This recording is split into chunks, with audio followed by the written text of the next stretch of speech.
దేవుని వాక్యాన్ని చదువుదాం. పరిశుద్ధ గ్రంథములో నుండి కొరింథీయులకు రాసిన మొదటి పత్రిక. అపోస్తలుడైన పౌలు కొరింథీయులకు రాసిన మొదటి పత్రిక 2వ అధ్యాయము మొదటి నుండి. సహోదరులారా, నేను మీ వద్దకు వచ్చినప్పుడు వాక్చాతుర్యముతో కానీ జ్ఞానాతిశయముతో కానీ దేవుని మర్మమును వచ్చినవాడును కాను. నేను యేసు క్రీస్తును, అనగా సిలువ వేయబడిన యేసు క్రీస్తును తప్ప దేనిని మీ మధ్య ఎరుగకుందునని నిశ్చయించుకొంటిని. మరియు బలహీనతతోనూ భయముతోనూ ఎంతో వణుకుతోనూ మీ యొద్ద నుంటిని. మీ విశ్వాసము మనుషుల జ్ఞానమును ఆధారము చేసుకొనక దేవుని శక్తిని ఆధారము చేసుకొని ఉండవలెనని నేను మాటలాడినను సువార్త ప్రకటించినను జ్ఞానయుక్తమైన తీయని మాటలను వినియోగింపక పరిశుద్ధాత్మయు దేవుని శక్తియు కనుపరచు దుష్టాంతములనే వినియోగించితిని. చాలు. దయగలిగిన మా తండ్రి, మాతో మాట్లాడిన ఆయన దయచూపండి. యేసు నామములో ప్రార్థించి వేడుకుంటున్నాము తండ్రి, ఆమేన్. మంచిది ప్రియులారా, దేవుని పరిశుద్ధ గ్రంథములో అపోస్తలుడైన పౌలు కొరింథీయులకు రాసిన మొదటి పత్రిక 2వ అధ్యాయం చదువుకున్నాం. దైవజనుడైన పౌలు క్రీస్తు శకం 56వ సంవత్సరంలో ఈ పత్రిక రాశాడు. ఈ పత్రిక రాస్తూ ఉన్నప్పుడు కొరింథీ సంఘము యొక్క పరిస్థితులు చాలా గందరగోళంగా ఉండేవి. అంటే రకరకాలైన గందరగోళాల మధ్య వాళ్ళు బ్రతుకుతున్నారు. వాళ్ళ మధ్య విపరీతమైన సిద్ధాంతాలు ఉండేవి, విపరీతమైన పాపాలు, విపరీతమైన అలవాట్లు, విభేదాలు, పార్టీలు ఇలా ఉండేవి. కనుక ఇలాంటి వారిని సరిదిద్దటం కొరకు, సంస్కరించటం కొరకు, వారిని ఆధ్యాత్మికంగా దేవునికి దగ్గరగా చేయటం కొరకు పౌలు ఈ పత్రిక రాశాడు. ఈ పత్రికలో తాను ఉపయోగించిన అద్భుతమైన మాట ఏంటంటే, సిలువ వేయబడిన యేసుక్రీస్తును మాత్రమే నేను మీ వద్దకు తెచ్చాను. వాక్చాతుర్యముతోనో జ్ఞానాతిశయముతో నేను మీ వద్దకు రాలేదు. సిలువ వేయబడిన యేసుక్రీస్తును మాత్రమే ఎరిగిన వాడనైనట్టుగా మీ మధ్య నేను ప్రకటించాను. మీ మధ్య భయముతో వణుగుతో ఎలాగున్నానో మీకు తెలుసు. ఎందుకు ఇంత మాదిరిని వారి మధ్య కనుపరుస్తున్నాడంటే, మాదిరి లేని మనుషులు, మాదిరి లేని ప్రజలు, ఏమాత్రము వాక్యమునకు విధేయత చూపని వారిగా బ్రతుకుతూ, వారు రకరకాలైన ఆలోచనల గందరగోళాలతో బ్రతుకుతున్న వారికి ఈ వర్తమానం అవసరమైంది. అందుకే చదువుతారా, మొదటి అధ్యాయంలో వారి స్థితిని చెప్తాడు. 10వ వచనం, మొదటి అధ్యాయం. సహోదరులారా, మీరందరూ ఏకభావముతో మాటలాడవలననియు మీలో కక్షలు లేక ఏక మనసుతోనూ ఏక తాత్పర్యముతోనూ మీరు సన్నద్ధులై ఉండవలననియు మన ప్రభు అయిన యేసుక్రీస్తు పేరట. గమనించారా? వేడుకోవటం అంటే అర్థం ఏంటి? బ్రతిమలాడుతున్నాడు. అయ్యా, కక్షలు మానండి, భేదాలు మానండి, ఏకభావంతో ఉండండి, కనుక ఏక తాత్పర్యం గలవారై సన్నద్ధులుగా ఉండండి. క్రీస్తు పేరట మిమ్మల్ని వేడుకుంటున్నా, క్రీస్తు పేరట మిమ్మల్ని బ్రతిమలాడుతున్నా. ఏంటి ప్రాబ్లం? 11వ వచనం, నా సహోదరులారా, మీలో కలహములు కలవని మిమ్మును గూర్చి క్లోయో ఇంటి వారి వలన నాకు తెలియవచ్చును. మీలో ఒకడు నేను పౌలు వాడను, ఒకడు నేను అపౌలు వాడను, మరి ఒకడు నేను కేఫా వాడను, ఇంకొకడు నేను క్రీస్తు వాడనని. గమనించారా? ఏమనుకుంటున్నారు వాళ్ళందరూ? మేము పౌలు బ్యాచ్ అండి అని కొందరు, మేము కేఫా బ్యాచ్ అని మరికొందరు, మేము ఫలానా పార్టీ అని కొందరు. లోకంలో పార్టీలు ఉంటూ సహజమే. సంఘంలో కూడా పార్టీలా? సంఘములో కూడా ఉన్నాయి. కొరింథీ సంఘములు అలా ఉన్నారు. కొరింథీ సంఘములు భేదాలు, కొరింథీ సంఘముల కక్షలు, కొరింథీ సంఘములో విమతములు, కొరింథీ సంఘములో శరీర కార్యాలు పుష్కలంగా ఉన్నాయి. కాబట్టి ఆయన బాధతో ఈ మాట అంటున్నాడు. కనుక మీరు ఎలా పడితే అలా ఉండటం నాకు ఇష్టం లేదు. మీరు చక్కగా క్రమపరచబడిన వారు ఉండాలనుకుంటూ వారిని గూర్చి బాధతోని ఈ మాట అంటూ 4వ అధ్యాయంలోకి వచ్చి ఈ మాట అంటున్నాడు. కొరింథీ పత్రిక మొదటి పత్రిక 4వ అధ్యాయము 14వ వచనం, మిమ్మును సిగ్గుపరచవలనని కాదు గాని నా ప్రియమైన పిల్లలని మీకు బుద్ధి చెప్పుటకు. ఎందుకు రాస్తున్నాడంట? మీరు నాకు ప్రియమైన పిల్లలు, అందుకే హెచ్చరిస్తున్నాను. పిల్లలని తల్లిదండ్రులు వాళ్ళను ప్రేమించే కొద్దీ హెచ్చరిస్తారు. అందుకే కదా తండ్రి ప్రేమించిన కుమారుణ్ణి ఖచ్చితంగా శిక్షిస్తాడు అని సామెతల్లో మహాజ్ఞాని రాశాడు. కనుక పౌలు ఒకవేళ కొరింథీ సంఘము దైవజనుడైన పౌలుని అపార్థం చేసుకుంటారని ఈయన ఇలాగే చెప్తాడు, ఎప్పుడు పాపం అంటాడు, విడిచిపెట్టమంటాడు, అది అంటాడు, ఇది అంటాడని ఆయన వారు అపార్థం చేసుకుంటారని దైవజ్ఞానం కలిగి ముందు జాగ్రత్తతో ముంచూపుతో ఆయన అంటున్నాడు, మీరు నాకు ప్రియులైన పిల్లలు, మీరు బాగుపడాలనే ఈ విషయాలు చెప్తున్నాను అంటున్నాడు. గమనించారా? కనుక సంఘములో దేవుడు మాట్లాడే ప్రతి వర్తమానం మనం ఆయనకు ప్రియమైన పిల్లలమని, మనం ఆయన యొక్క రక్తములో కడగబడిన వారమని, మనమైన సంఘములో అవయవాలుగా బ్రతుకుతున్న వారమని, మనము దేవుని రాజ్యములో నిత్యత్వములో ఆయనతో పాటు రేపు యుగయుగాలు తరతరాలు గడపవలసిన వారమని ఎరిగి దేవుడు మాట్లాడుతూ ఉంటాడు. దేవుని యొక్క వాక్యములు అంటాడు, నేను మిమ్మల్ని సిగ్గుపరచాలని చెప్పటం లేదు, పరువు తీయాలని నేను చెప్పటం లేదు, కక్షుండి కోపముండి నేను చెప్పటం లేదు, నేను దైవజనుణ్ణి అంటూ ఒక మాట అంటాడు. 15వ వచనం, క్రీస్తు నందు మీకు ఉపదేశకులు 10,000 మంది ఉన్నను, తండ్రులు అనేకులు లేరు, క్రీస్తు యేసు నందు సువార్త ద్వారా నేను మిమ్మును కంటిని. ఏమంటున్నాడు? కనుక ప్రపంచంలో మీకు ఉపదేశకులు తెలిస్తే తెలుసుండొచ్చు, వాళ్ళ ఉపదేశం వీళ్ళ ఉపదేశం, స్నేహితుల ద్వారా, బంధువుల ద్వారా, కుటుంబీకుల ద్వారా పరిచయం ఉపదేశాలు ఉంటే ఉండొచ్చు. మీకు 10,000 మంది ఉపదేశకులు ఉంటే ఉండొచ్చు, కానీ తండ్రులు అనేకులు లేరు. ఈ మనసుంటే సంఘాన్ని విడిచి వెళతారా? మా సంఘము మాకు తండ్రి, మాకు ఆత్మీయంగా వాక్యం నేర్పినవాడు, సరిదిద్దినవాడు, మా మేలు కోరినవారు, మమ్మల్ని హెచ్చరించేవారు, మా యొక్క యోగక్షేమాల కొరకు మోకరించేవాళ్ళు. కనుక ఈ మంచి మనస్సు లేకనే చాలామంది ఉపదేశకులను వెతుక్కుంటున్నారు. ఉపదేశకులు దొరికే వారికి అనుకూలమైన బోధకులు, దురద చెవులకు అనుకూలమైన బోధకులు ఎక్కడ దొరుకుతారా అని వారు వెతుకుతున్నారు. వారి పాపమును కదిలించని బోధకులు, వారిని హెచ్చరించని బోధకులు, వారిని కడగకుండా మురికిలో బ్రతకటానికి విడిచిపెట్టేవారు ఎక్కడ దొరుకుతారని వెతుకుతూ తిరుగుతున్నారు. అది వాళ్ళకు మంచి క్రమం, అది వాళ్ళకు మంచి సంఘాలైపోయినాయి. ప్రియులారా, దేవుడు కొరింథీ సంఘానికి ఈ విషయం రాస్తున్నాడు.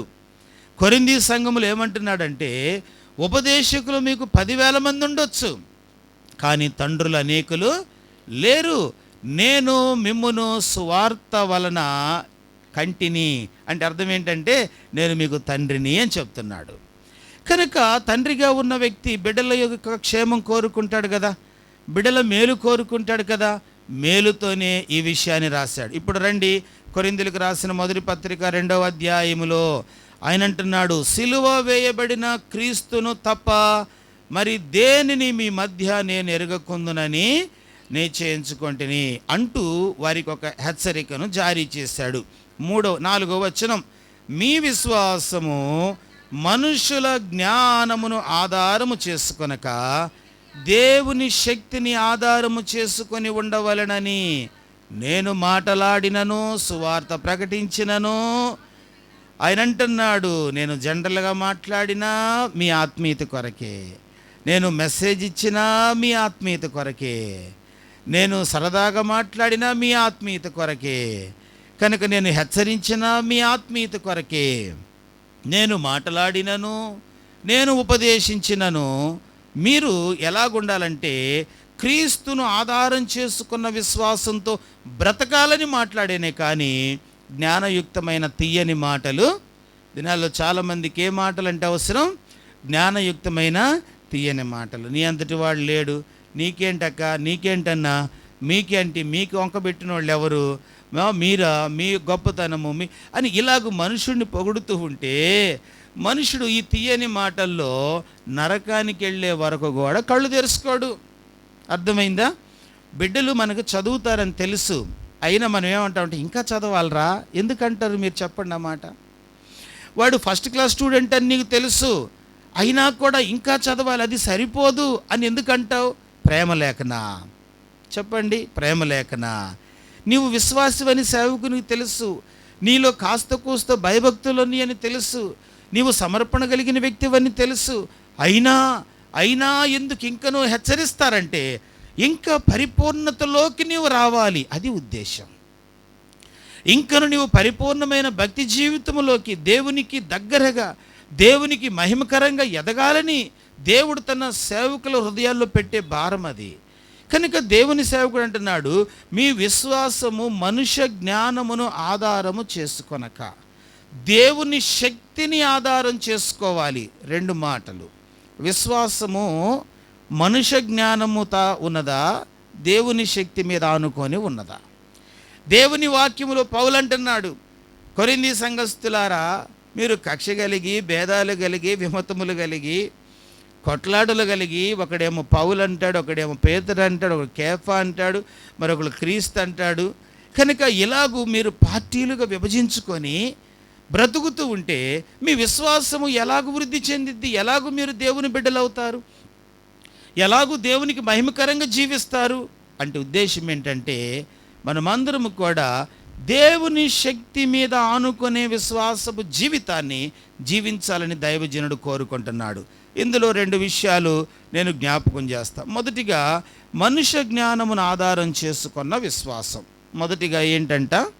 మనుష్య జ్ఞానమును ఆధారము చేసుకున్న విశ్వాసం. మన జీవితాల్లో ప్రభు యొద్దకు వచ్చిన తర్వాత మన మీద మనకంటే మనము దేవుని మీద ఆధారపడాలని ప్రియులారా దేవుడు కోరుకుంటున్నాడు. మనకు దేవుడు బ్రతుకు తెరువునిస్తాడు, కానీ దాని మీదే నీవు ఆధారపడమని కాదు. అర్థమైందా? దేవుడు మనకు టాలెంట్ ఇస్తాడు, దాని మీద నీవు ఆధారపడమని కాదు. దేవుడు మనకు సమృద్ధి అయిన వనరులు ఇస్తాడు, వాటి మీదే ఆధారపడమని కాదు. వాటిని అనుభవిస్తూ దేవుని మీద ఆధారపడు అంటాడు దేవుడు. అది విషయం. కనుక దేవుడు ఇచ్చినవి నీకు ముఖ్యం కాదు, ఇచ్చిన దేవుడు నీకు ముఖ్యమై ఉండాలి. దేవుడు ఉద్యోగం ఇచ్చాడు, అదే ముఖ్యమై ఈయన నువ్వు పక్కకి నెడితే ఎట్లా? దేవుడు ఆరోగ్యం ఇచ్చాడు, దేవుడు వివాహం చేశాడు, దేవుడు ఇల్లు ఇచ్చాడు, దేవుడు ఇంకొకటి చేశాడు, దేవుడు మరొకటి చేశాడు, దేవుడు మరణం నుండి తప్పించాడు. ఇచ్చిన దేవుడినేమో ఆర్డినరీ పర్సన్గా నెట్టేస్తేవి, పొందుకున్న వాటినేమో ఫస్ట్ క్లాస్లో కూర్చోబెట్టుకుంటేవి. దేవుడు దుఃఖపడంటారా? కనుక దేవుని వాక్యం ఏం బోధిస్తుంది పరిశుద్ధ గ్రంథములో? మీ విశ్వాసము మనుష్య జ్ఞానమును ఆధారం చేసుకోకూడదు. మహాజ్ఞాని సొలొమోను ఒక మాట అంటాడు. సామెతల గ్రంథం 3వ అధ్యాయము పరిశుద్ధ బైబిల్ గ్రంథములో నుండి చదువుదాం. సామెతల గ్రంథం 3వ అధ్యాయము 3వ వచనం 3వ అధ్యాయము 4వ వచనం చదవండి. 4వ వచనం, దేవుని దృష్టి యందును మానవుల దృష్టి యందును దయనుంది, మంచివాడవని అనిపించుకొందువు. 5వ వచనములో రాయబడింది, నీ స్వబుద్ధిని ఆధారము చేసుకొనక నీ పూర్ణ హృదయముతో యెహోవా యందు, మహాజ్ఞాని సొలొమోను చెప్తున్నాడు, నీ స్వబుద్ధిని నీవేం చేసుకోకూడదు, నీ స్వబుద్ధిని ఆధారం చేసుకొనక పూర్ణ హృదయముతో యెహోవా యందు ఏముంచాలంట? యెహోవా యందు నీవు నమ్మకుంచాలి. మన స్వబుద్ధి, మన సొంత పరిస్థితులు ఎప్పుడు శాశ్వతం కాదు ప్రియులారా. ఈరోజున్న ఆరోగ్యం రేపు ఉండకపోవచ్చు, ఈరోజున్న అందం రేపు ఉండకపోవచ్చు, ఈరోజున్న స్నేహితులు రేపు ఉండకపోవచ్చు, వారు శత్రువులుగా మారవచ్చు, ఈరోజున్న బంధుమిత్రులు రేపు ఉండకపోవచ్చు. ఎప్పుడు కూడా మనకున్న పరిస్థితులు మనము ఆధారం చేసుకోకూడదు. యెషయా గ్రంథములో దైవజనుడి మాట 30వ అధ్యాయం. యెషయా గ్రంథము పరిశుద్ధ గ్రంథములో నుండి 30వ అధ్యాయం 12వ వచనం 30వ అధ్యాయం 12వ, అందుచేతను ఇజ్రాయేలీలు 7వ వచనం 7వ వచనం, ఐగుప్తీయుల వల్ల సహాయము పనికి మాలినది, నిష్ప్రయోజనమైనది, అందుచేతను ఏమీ చేయక ఊరకుండు గప్పాల మారి అని దానికి గమనించారా? బైబిల్ గ్రంథంలో ఐగుప్తు వలన సహాయము ఎలాంటిదని చెప్తున్నాడు? అది పనికి మాలినది అంటున్నాడు. 7వ వచనంలో ఆ మాట మనం చదువుతున్నాం. 13వ వచనం చదువుతారా? 13వ వచనం, ఏ దోషము మీకు ఎత్తైన గోడ నుండి జోగి పడుచున్న గోడ అంచువలే అగును, అది ఒక క్షణములోనే హఠాత్తుగా గమనించండి. కనుక ఐగుప్తు యొక్క సహాయం ఎలాంటిదంటే గోడలాగా కూలిపోయేది, గోడలాగా కూలిపోయేది. 15వ వచనం, ప్రభువును ఇజ్రాయిల్ యొక్క పరిశుద్ధ దేవుడునకు యెహోవా ఇలాగు సెలవిచ్చున్నాడు, మీరు మరలి వచ్చి ఊరకుండుట వలన రక్షించబడెదరు, మీరు ఊరకుండి నమ్ముకొనుట వలన మీకు బలము కలుగును అంటున్నాడు. మీరు నన్ను నమ్ముకోవటం ద్వారా ఏం కలుగుతుంది? బలము కలుగును. కనుక ఐగుప్తును కాదు మీరు ఆధారపడాల్సింది, పోనీ మీ మీద కూడా మీరు కాదు ఆధారపడాల్సింది, మీ మనస్సును కూడా మీరు ఆధారంగా చేసుకోకూడదు.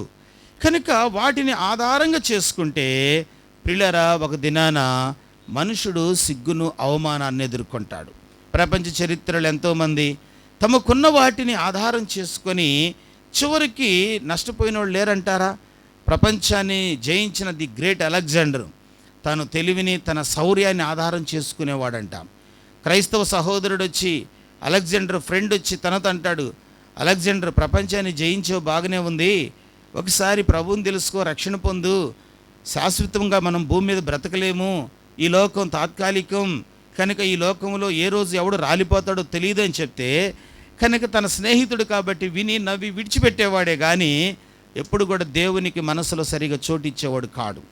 ఒకరోజు చిన్న దోమ కుట్టి ప్రాణం పోయే క్షణంలో అప్పుడు అర్థం చేసుకున్నాడు. తను చనిపోతూ చెప్పిన మాట ఏంటో తెలుసా? అన్నీ తెలిసిన వాడు, అన్నీ తెలుసు అని అనుకున్నవాడు వట్టి చేతులతోనే వెళుతున్నాడని లోకానికి చెప్పండి అన్నాడంట. ఆ వట్టి చేతులతోనే వెళుతున్నాడు. ఎందుకు ఈ విషయాన్ని గుర్తు చేస్తున్నానంటే బైబిల్ గ్రంథం చెప్తుంది, మీ విశ్వాసము మనుష్య జ్ఞానమును ఆధారం చేసుకోకూడదు. మన జ్ఞానము, మన ప్రణాళికలు ప్రిలారా మనకు బ్రతుకు తెరువునివ్వండి. మన జ్ఞానము, మన ప్రణాళికలు మనకు భవిష్యత్తునివ్వండి. మన జ్ఞానము, మన ప్రణాళికలు మనకు ఆరోగ్యాన్ని ఇవ్వలేవు. మన జ్ఞానము, మన ప్రణాళికలు మన యొక్క కుటుంబాలకు ఆశీర్వాదకరమైన పరిస్థితులను కల్పించలేవు. మరి ఏంటి అంటే నీ జ్ఞానము దేవునిని ఆధారం చేసుకోవాలి. నీ విశ్వాసము చెప్పండి దేన్ని ఆధారం చేసుకోవాలంట? దేవునిని ఆధారం చేసుకోవాలి. లోకాసు వార్తలో ఒక వ్యక్తి అంటాడు 12వ అధ్యాయంలో, విస్తారంగా భూమి పండింది, నా ప్రాణము తినుము త్రాగుము సుఖించుము సంతోషించుదమని చెప్పుదుననుకున్నాడు. తన ప్రాణానికి ఆధారము పంట అనుకున్నాడు. తన ప్రాణానికి ఆధారము తన కొట్లు అనుకున్నాడు. తన ప్రాణానికి తన ఆధారము ఆ సంవత్సరంలో వచ్చిన ధాన్యం అనుకున్నాడు. దేవుడు అన్నాడు, వెర్రివాడా అన్నాడు. ఆ తర్వాత రాయబడిన మాట ఏంటి తెలుసా? వెర్రివాడా, ఈ రాత్రి నీ ప్రాణమును అడుగుచున్నాను, నీవు సంపాదించినవి ఎవరి వగను. కనుక దైవజనుడైన పౌలు అంటున్నాడు, కొరింథీ సంఘస్థులారా, సిలువ వేయబడిన క్రీస్తును మాత్రమే ఎరిగిన వాడనై నేను మీ కనుల ఎదుట ప్రదర్శించి తిని. కనుక మీ విశ్వాసము మనుష్య జ్ఞానమును కాక చెప్పండి దేవుని శక్తిని. కనుక మనుష్య జ్ఞానాన్ని ఆధారం చేసుకుంటే వెర్రోళమైపోతాం. మనిషి జ్ఞానాన్ని ఆధారం చేసుకుంటే ఐగుప్తులో ఉన్న జారిపోయిన గోడలాగా మారిపోతాం. మనిషి జ్ఞానాన్ని ఆధారం చేసుకుంటే మన జీవితంలో నీరుగారి నిరుత్సాహానికి లోనైపోతాం. మరి దేవుని శక్తిని ఆధారం చేసుకుంటే రండి, రెండవదిగా పరిశుద్ధ గ్రంథములో నుండి ఇదే కొరింథీయులకు రాసిన మొదటి పత్రిక 2వ అధ్యాయం 4వ వచనం, మరియు బలముతోనూ బలహీనతతోనూ భయముతోనూ ఎంతో వణుకుతో మీ యొద్ద ఉంటిని, మీ విశ్వాసము మనుషుల జ్ఞానమును ఆధారము చేసుకొనక దేవుని శక్తిని ఆధారము చేసుకొని ఉండవలనని. ఈ మాట మరలా హృదయములో ధ్యానించండి. నేను దేనిని ఆధారం చేసుకొని బ్రతుకుతున్నాను? దేనిని ఆధారం చేసుకొని నా కుటుంబాన్ని నేను కొనసాగిస్తున్నాను? దేనిని బట్టి నేను ధైర్యంగా బ్రతకాలనుకున్నాను? దేవుణ్ణి బట్టేనా? అలాగైతే దేవునికి స్తోత్రం. అలా కాకపోతే సరిదిద్దుకో. ప్రభువా, తెలుసో తెలియకో అవున్నాయి ఇవున్నాయి, వాళ్ళున్నారు వీళ్ళున్నారు, నేను అది ఇది అనుకుంటూ నష్టపోయా, ఇక ముందు కూడా నష్టపోకుండా ఉండాలంటే చెప్పండి, బైబిల్ గ్రంథం చెప్తుంది, నిన్ను ఆధారం చేసుకుంటా. విశ్వాసములో దేవుని మీద ఆధారపడటం ద్వారా భక్తులు మేళ్లు పొందుకున్నారు. ఎంత ఆధారపడ్డాడు దైవజనుడు భక్త్ సింగ్ గారు. ఒకరోజు ఇలాగే ట్రైన్ ప్రయాణం చేయాలి. ప్రయాణంలో ఆల్రెడీ తనకు సమాచారం వచ్చింది, ఏమని? మీరు వెళ్ళవలసిన ట్రైను ప్లాట్ఫామ్ మీదకి వచ్చింది, వెళ్ళిపోతుంది కనుక మీరు ఇంకను హెబ్రోన్లోనే ఉన్నారు, మీరు అందుకోలేరు కనుక ప్రయాణం విరమించుకోండి. కనుక పక్కనున్న పెద్దలు వీళ్ళు డైరెక్ట్గా ఆయన ఏం అనలేరు, సణుగుతున్నారు. ఈయన ఇంతే మోకరిస్తే గంటలు ప్రార్థన చేస్తాడు, బైబిల్ అంటాడు, వచనం అంటాడు, ప్రార్థన అంటాడు, విశ్వాసం అంటాడు, సమయం చూడడు అని ఆయన మీద సణుగుతున్నారు. అప్పుడు భగత్ సింగ్ గారు వాళ్ళ మనసు, వాళ్ళ మాటలు, వాళ్ళ విధానాన్ని ఎరిగి ఒక మాట అన్నాడు, నేను వెళ్ళి ట్రైన్లో కూర్చునేదాకా కదలదు అని చెప్పాడంట. నేను వెళ్ళి ఆ ట్రైన్లో కూర్చునే వరకు అది కదలదు. వీళ్ళు నమ్మనట్టున్నారు, హడావుడికి వెళ్ళిపోయారు. ప్రయాణం చేసుకుంటూ ఆటో పట్టుకొని వెళ్ళి రైల్వే స్టేషన్కి వెళ్ళే వరకు ప్లాట్ఫామ్ మీద అలాగే ఉంది. వాళ్ళు లోపల కూర్చున్న తర్వాత 10 నిమిషాలు ఉంది, ఆ తర్వాతే ట్రైన్ కదిలింది. నేను అనుకుంటాను, ఎంత దేవుని మీద ఆధారపడ్డారు. ఎన్ని లక్షలు మన చేతిలో ఉంటే ట్రైన్ మన కోసం ఆపుతారు చెప్పండి? ఎంత పెద్ద ఉద్యోగం చేస్తే మన కోసం ట్రైన్ ఆపుతారు, ఫ్లైట్ వెనక్కి తిరిగి వచ్చింది. ఎందుకు? దైవజనుడు 2000 సంవత్సరాల క్రితమే క్రీస్తు శకం 56లో సంఘము యొక్క ఎదుగుదలకు, సంఘము యొక్క ఆధ్యాత్మిక నిజముగా కాంతి కళతో నింపబడాలని, దేవునికి మహిమకరమైన కొరింథీ సంఘంగా ఎదగాలని ఎందుకు వీటిని రాశాడంటే, నీవు లోకం మీద ఆధారపడినంత కాలం, వారి మీద వీరి మీద ఆధారపడి నీవు శ్రమను, నీ చెమటను దారపోసి వారి చుట్టూ తిరిగినంత కాలము నిజమైన జయాన్ని చూడలేవు. అది విషయం. నిజమైన జయ జీవితాన్ని ఇచ్చే వ్యక్తి తెలిసి, నిజమైన బ్రతుకునిచ్చే దేవుడు ఎవరో తెలిసి, నిజమైన జీవితానికి పునాది ఎవరో తెలిసి కూడా ఆయన పక్కన పెట్టి వ్యర్థమైన వాటి చుట్టూ మన విశ్వాసాన్ని పెంచుకుంటూ పోతే ప్రియులారా ఎలాగూ మేలు పొందుకుంటావు. కనుక మన విశ్వాసము చెప్పండి దేవునిని దేవుడు మనకు ఆధారం. ఇది తెలుసుకో.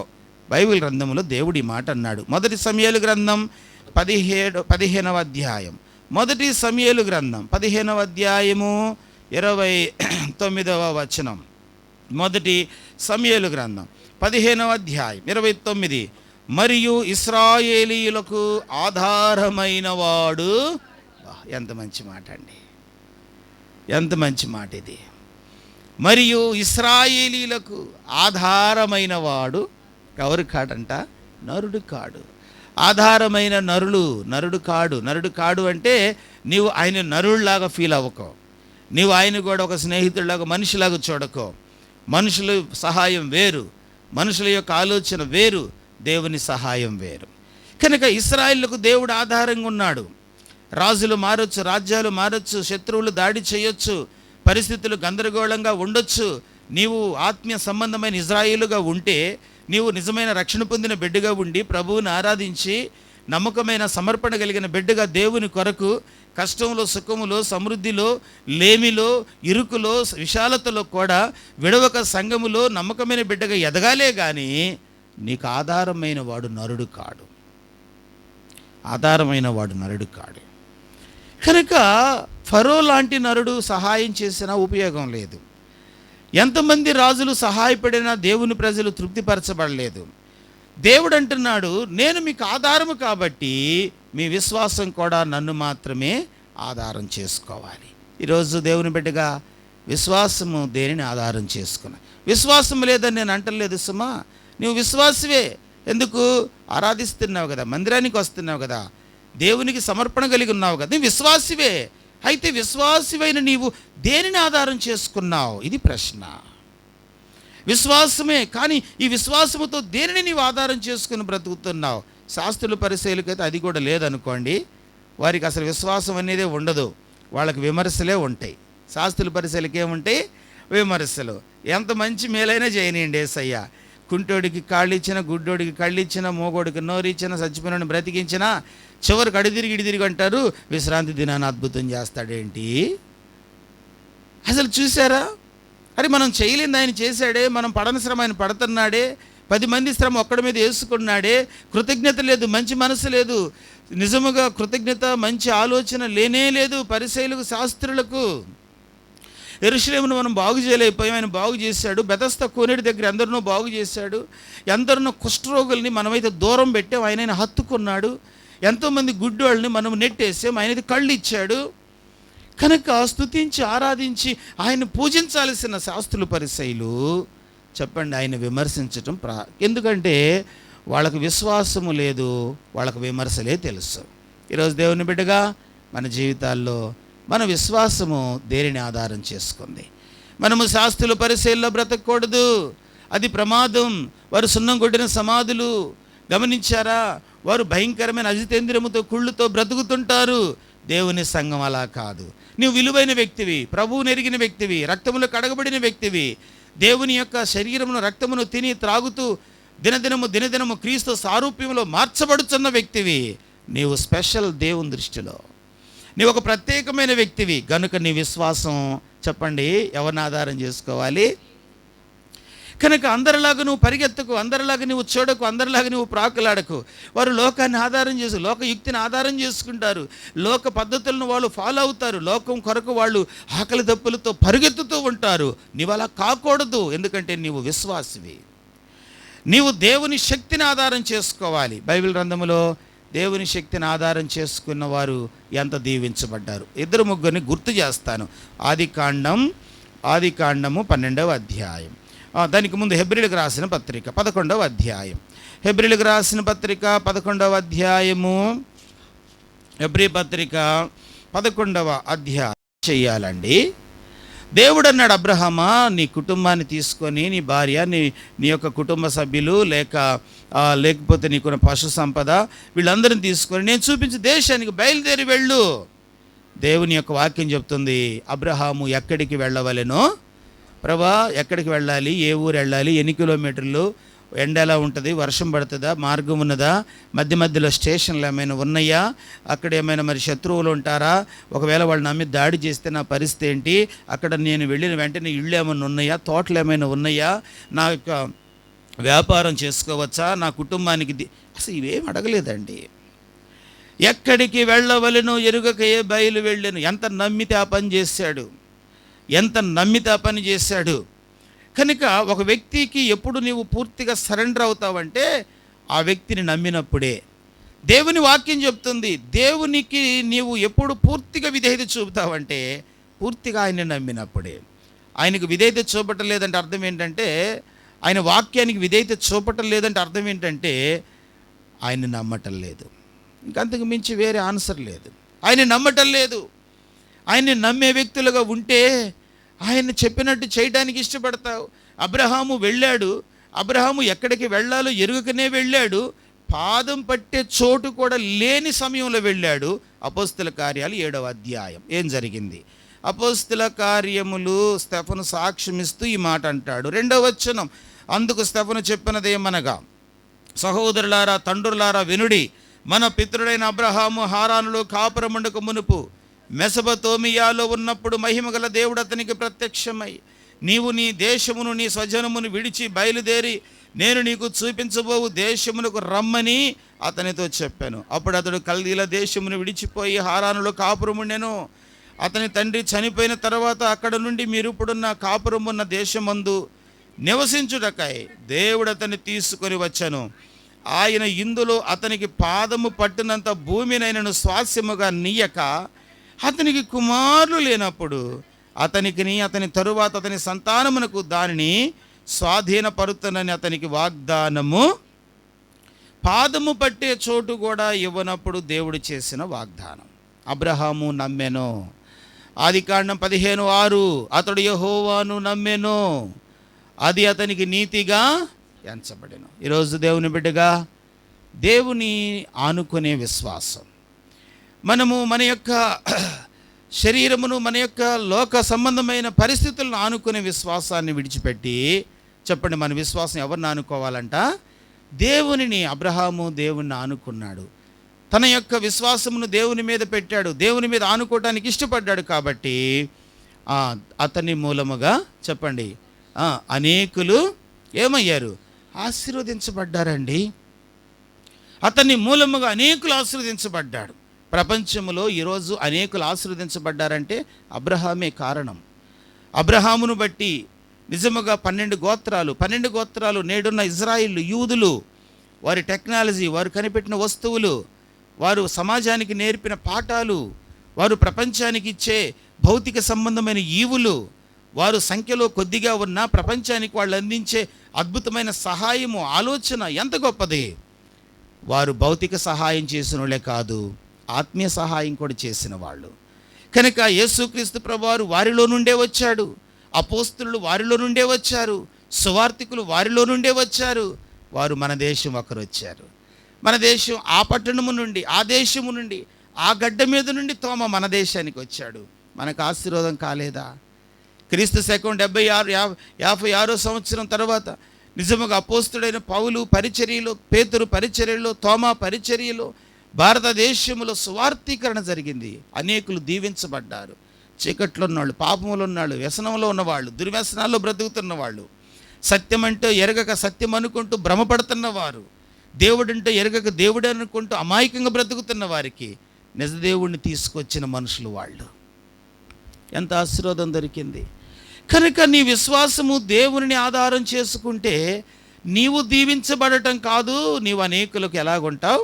దేవునికరంగా ఉంటావు. ప్రార్థన చేసే ముందు, ప్రభా, ఇంతకాలము నా విశ్వాసము నా యొక్క ప్లాన్లో ఉండేది, నా విశ్వాసము నా ప్రణాళికల్లో ఉండేది, నా విశ్వాసము నా స్నేహితుల మీద ఉండేది, నా విశ్వాసము నా వనరుల్లో ఉంది. ఈరోజు అర్థమైంది నేను ఎందుకు ఎదగలేకపోతున్నానో.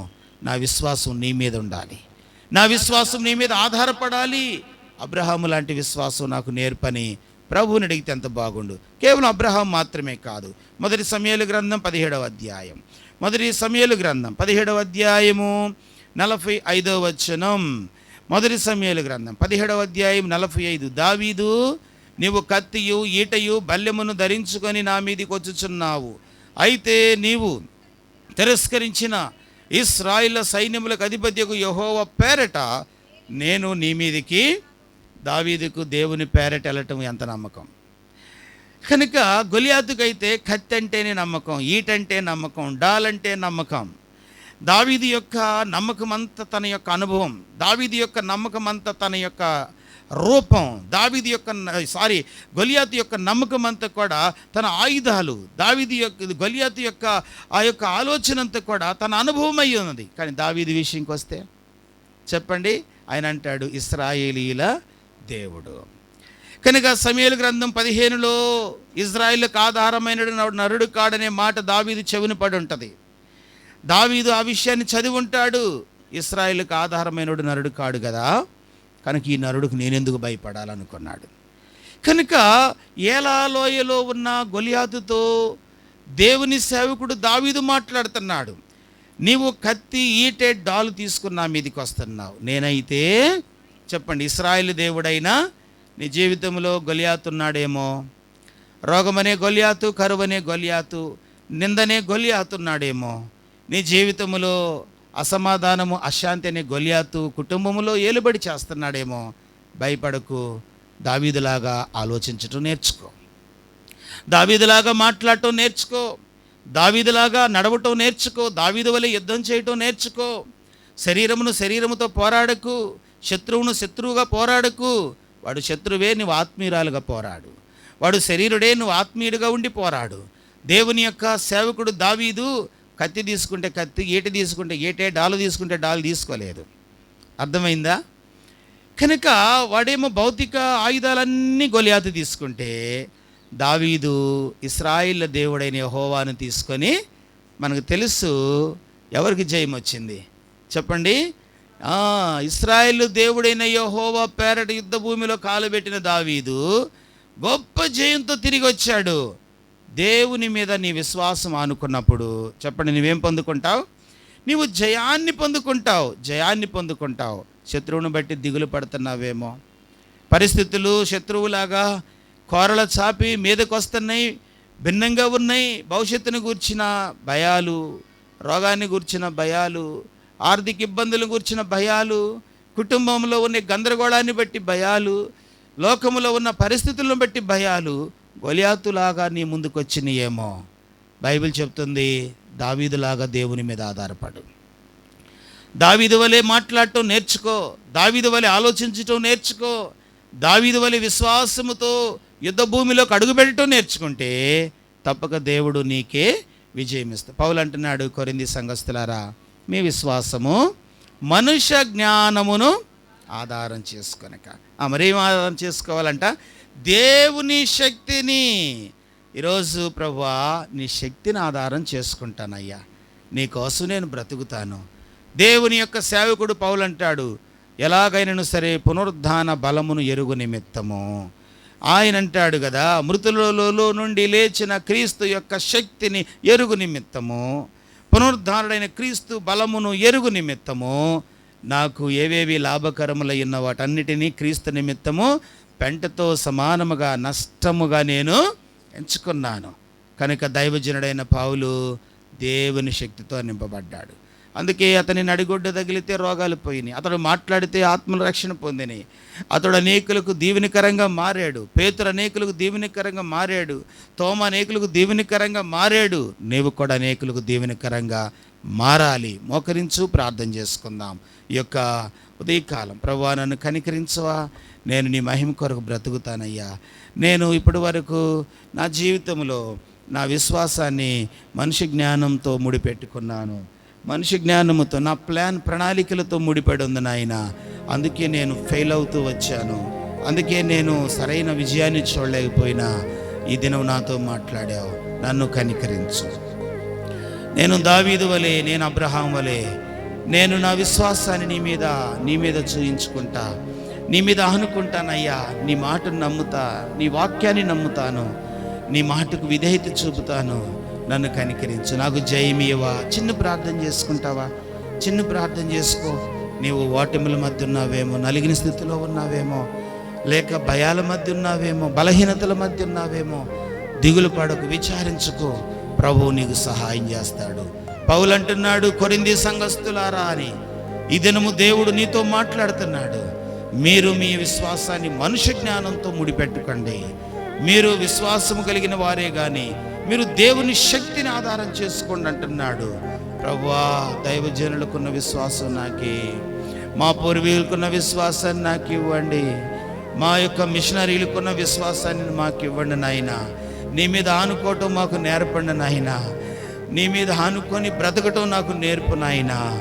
నీవు లేకుండా నేను విజయం పొందలేను, నీ మీద ఆనుకోకుండా నేను మేలు పొందలేను, నీ మీద ఆనుకోకుండా నేను స్వస్థపరచబడలేను, నీకు నా హృదయంలో చోటు ఇవ్వకుండా నేను ఆశీర్వదించబడలేను. నన్ను క్షమించు నాయన.